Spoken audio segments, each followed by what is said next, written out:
Anong ibig sabihin ng intervene?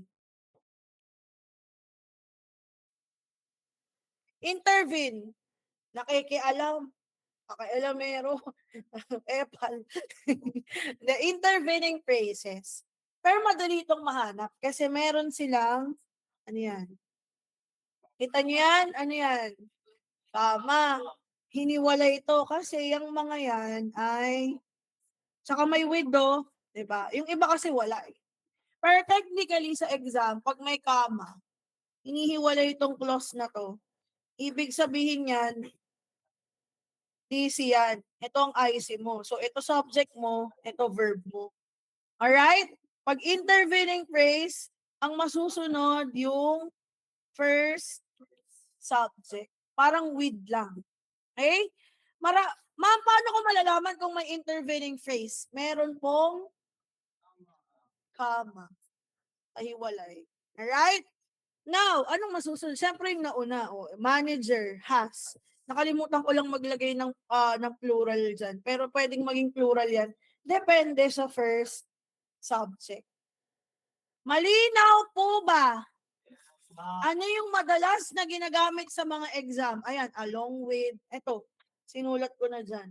Together with, puro may with nga, kaya hindi na kayo maliligaw eh. As well as, in addition to, karagdagan, kasi sila ay addition lang. Right? Addition lang. Ang talagang main subject nyo ay yung nasa unahan. Are we clear po? Yes. So, hindi lahat ng malapit sa verb ay subject. Remember. Okay? Pag may ganyan na instance na may comma, ibig sabihin, it emphasizes na may intervening or pinasok lang na phrase. Hindi siya kasama. Hindi siya subject. Alright?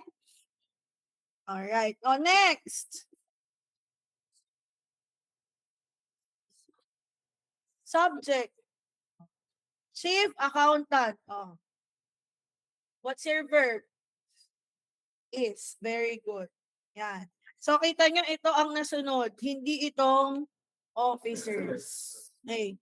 Meron pa ba natira? Sige. Mayor. Mayor is. Next. University or university president? Tignan nyo mabuti ha, president. What's your verb?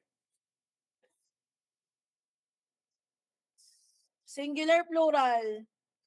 President. Isa o marami? President. Singular. President. Singular. Ano yung verb mo? B. Okay. Alright. Wala nang natira? Everyone has participated already? Lahat?